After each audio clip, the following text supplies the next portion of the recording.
أعوذ بالله من الشيطان الرجيم. بسم الله الرحمن الرحيم.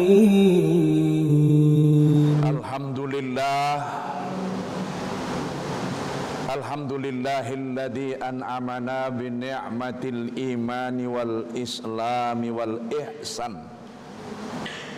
Wa faradallahu ta'ala alaina bis salati waz zakati wal haji was siyam. Ashhadu an la ilaha illallahul malikul haqqul mubin. Wa ashhadu anna Muhammadan abduhu wa rasuluh shadiqul wa'dil amin. Allahumma fasalli wa sallim wa barik ala hadan nabiyil karim war rasulil adim wa sallima tasliman katsira ala sayyidil mursalin sayyidina Muhammadin wa ala alihi wa ashabihi wa man tabi'ahum bi ihsanin ila yaumiddin. Ma'asyiral jum'ah rahimakumullah. Usikum wa nafsi bitaqwallah faqad fadal muttaqun. Ittaqullah. Ittaqullah. Ittaqullah. Ittaqullaha haqqa tuqatih wa la tamutunna illa wa antum muslimun. Wa'lamu anna hadhihi dunya faniyah wal akhiratul baqiyah. Faqala Allah Ta'ala fi kitabil karim, a'udzu billahi minasyaitonir rajim, bismillahirrahmanirrahim. Inna a'tainakal kautsar fasalli li rabbika wanhar inna syani'aka huwal abtar. Summa qala Allah Ta'ala aidha fi suratil ukhra wa ayatil ukhra, bismillahirrahmanirrahim. Wa amma bi ni'mati rabbika fahaddits. Shadaqallahul adzim. Allah Subhanahu wa taala berfirman dalam Al-Qur'an, dan sudah saya kutip sebagai muqaddimah khutbah ini dalam surah yang termasuk pendek dan semua kita hafal. Surahnya sudah saya bacakan, ayatnya sudah saya bacakan. Inna a'tainakal kautsar. Sungguh-sungguh telah banyak kami memberikan nikmat kepada engkau ya Muhammad. Maka tunaikanlah solat, yaitu solat Idul Adha, dan sembelihlah hewan kurban. Maka orang-orang yang memusuhimu dan tidak menyukaimu akan terputus menjadi berubah mencintaimu. Lalu saya linearkan dengan surah Ad-Duha ayat 8. Dan apabila kamu memperoleh nikmat dari Allah, tunjukkanlah dalam bentuk bersyukur, yaitu ibadah. Jamaah Jumat Masjid Safiatul Amaliyah, terutama para ustaz, pendidik, guru-guru yang setetes keringatnya berjuang mencerdaskan dan menjadikan santri-santri ini beriman, berilmu, beribadah, berkarya dan berakhlak yang mulia, sama dengan setetes darah mujahid yang syahid di medan juang yang saya cintai. Para orang tua santri yang mungkin juga hadir di Masjid Safiatul Amaliyah mengikuti sholat fardhu Jumat yang mulia ini, yang kita hormati. Ketua BKM Masjid Safiatul Amaliyah dan Tuan Bilal, jamaah para santri baik SD, SMP maupun SMA yang sangat kami cintai dan kami doakan, semoga menjadi golden generation in the future, pemimpin umat, pemimpin masyarakat, pemimpin Indonesia dan pemimpin dunia yang dirahmati Allah Subhanahu wa taala. Hari ini kita berada pada tanggal 14 Syawal, Jumat kedua 1444 Hijriah, bersamaan dengan tanggal 5 Mei 2023 Miladiah. Hari yang penuh barokah ini adalah merupakan hari yang istimewa sepekan bagi umat Islam, disebut juga dengan hari raya sepekan. Karena pada hari ini ada 3 hal penting. Pertama, disebut dengan Sayyidul Ayyam, induk dari semua hari. Hari yang terbaik itu adalah Jumat. Yang kedua, diwajibkannya kita melaksanakan sholat fardu Jumat berjamaah dengan mendengarkan khutbah. Dan yang ketiga, hari Jumat itu adalah hari yang Allah turunkan rahmat dan barokah, sehingga kalau kita beribadah, berdoa, insya Allah diijabah Allah Subhanahu wa ta'ala. Pada hari yang seperti inilah hari ini kita berjumpa bersama saya, khatib yang hari ini bertugas, Buya Associated Profesor Dr. K.H. Amiruddin MSMA MBA PhD, dosen di Fakultas Sarjana, UMSU, UNPRI, UNIMED, dan UINSU.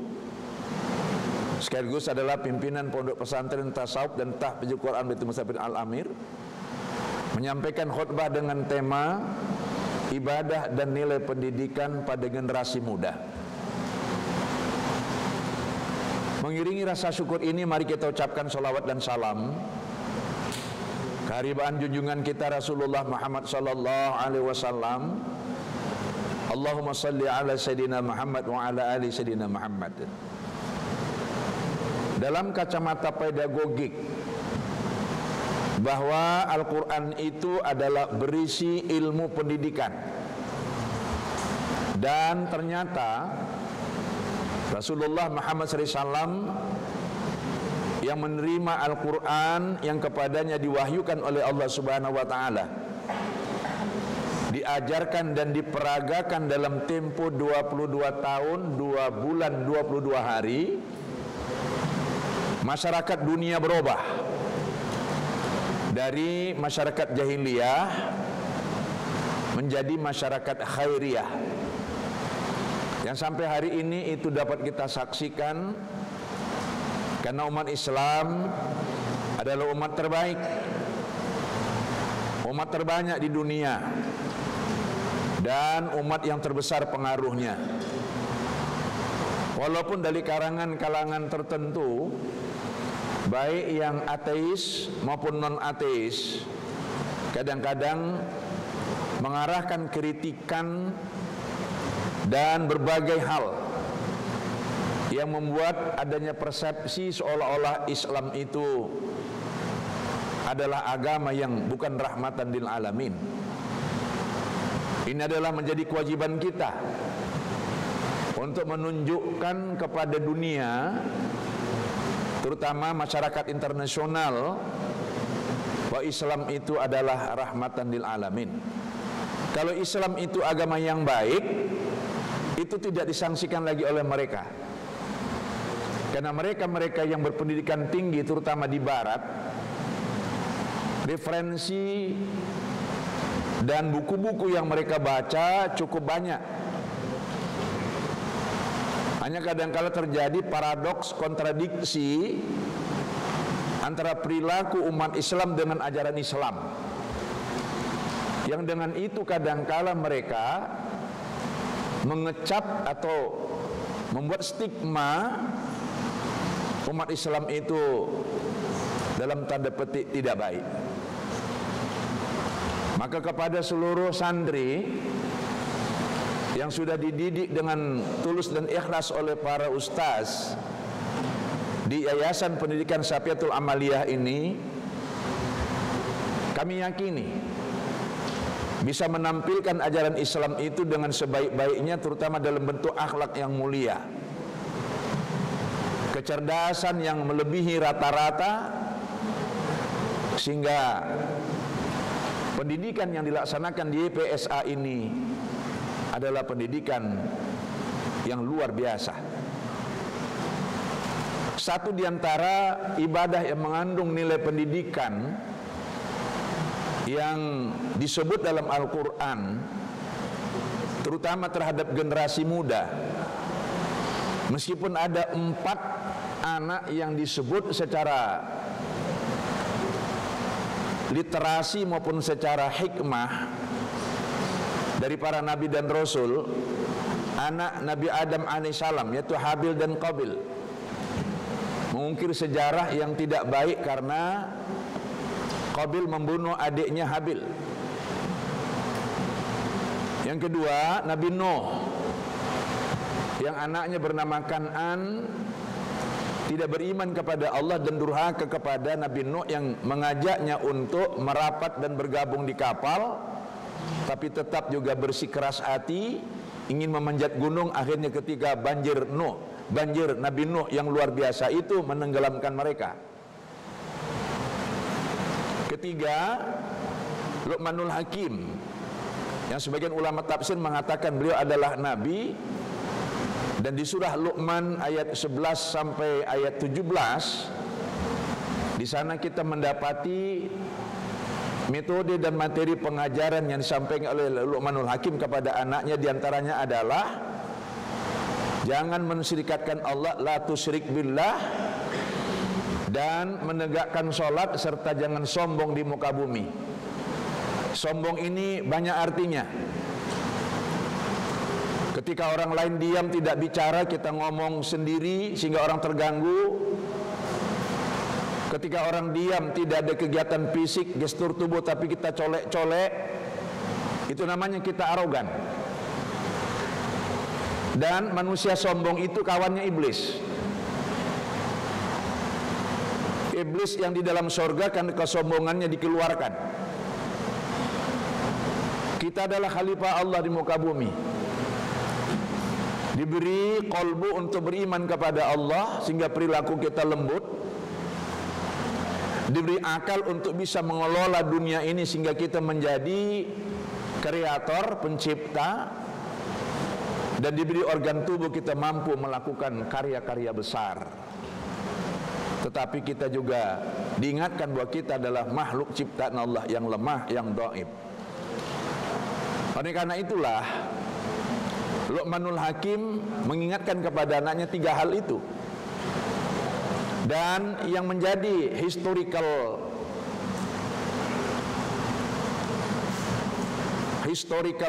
event dalam Al-Quran adalah ketika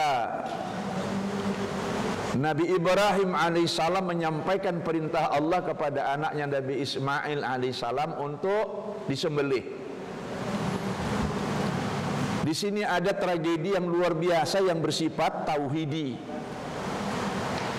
Tragedi tauhidi artinya peristiwa yang dahsyat tetapi bermuatan tauhid, yaitu keimanan kepada Allah. Pada tingkat Nabi dan Rasul seperti Ibrahim alaihissalam, maka mimpi itu adalah mimpi yang benar, berisi perintah untuk menyembelih anaknya Ismail, yang menurut usia di bawah remaja, maka Ismail dapat dipastikan belum menjadi Nabi dan Rasul. Tetapi beliau bersikap lebih daripada ayahnya ketika ayahnya mengatakan, ya bunayya inni ara fil manami anni asbahuka fandur madza tara. Wahai anakku, aku mendapat perintah dari Allah untuk menyembelih engkau, bagaimana pendapatmu? Ayah tunggu. Tidak harus menunggu hari, bahkan tidak menunggu jam, seketika Ismail alaihissalam menjawab, ya abatif al-matu mar satajiduni insyaallah minas sabirin. Wahai ayah, laksanakan perintah Allah itu, insyaallah aku sabar menghadapinya. Di sini ada 3 hal yang penting. 1, ayah berani terus terang menyampaikan perintah Allah kepada anaknya. Kadang-kadang ada orang tua segan menyampaikan perintah Allah kepada anak. Contoh, sudah sampai waktu sholat tapi anak masih bermain-main HP, segan untuk mengatakan berhenti main HP, kerjakan sholat. Ini kepada kita siapapun yang mendengar khutbah ini harus kita lakukan. Karena HP itu bagus kalau digunakan secara tepat. Tapi kadang-kadang membuat lalai dan kadang-kadang bisa membuat kita mendapatkan hal yang negatif, lalai dan sebagainya. Lalu yang kedua,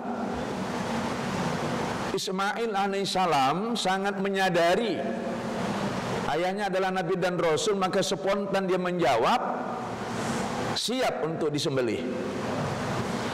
Dan yang ketiga adalah kedua-dua mereka ini hamba Allah yang ingin tidak sekedar mencapai level takwa sebagaimana yang sudah kita capai pasca Ramadan, karena sekarang kita berada di bulan Syawal. Tidak ada Syawal kalau tidak ada Ramadan.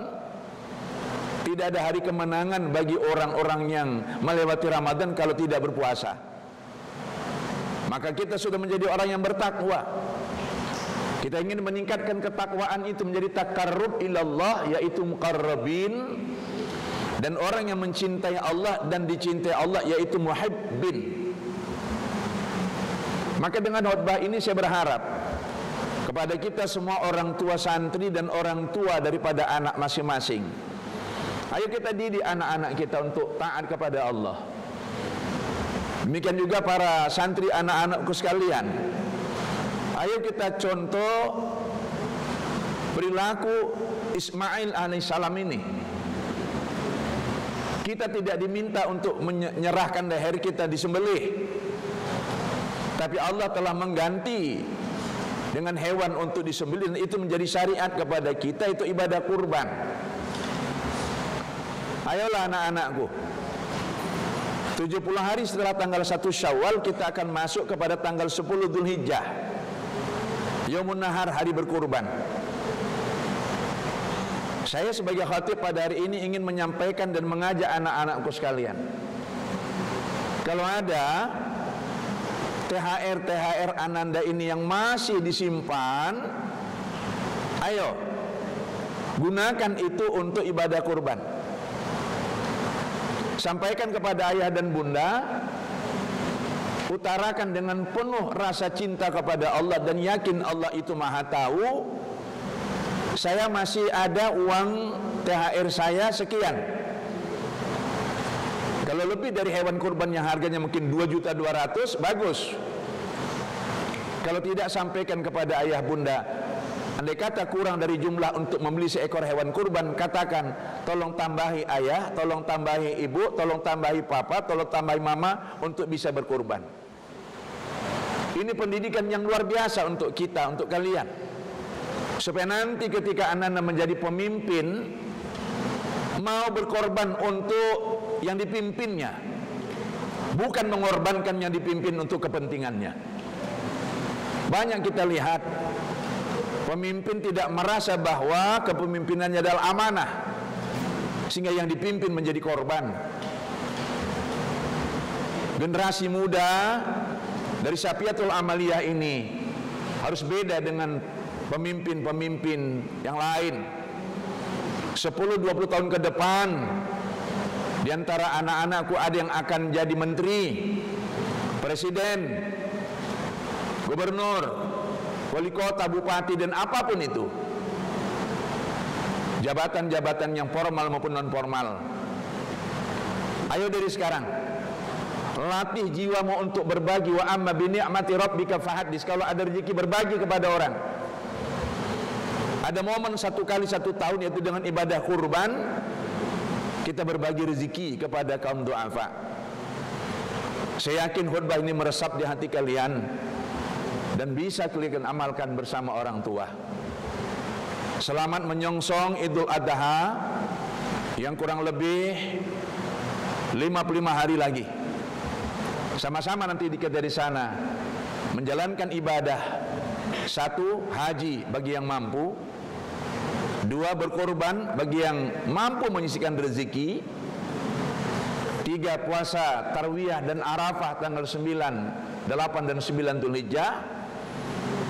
Yang keempat, takbir menyambut Idul Adha 4 hari berturut-turut sejak tanggal malam 10 sampai dengan tanggal 13 Zulhijjah petang.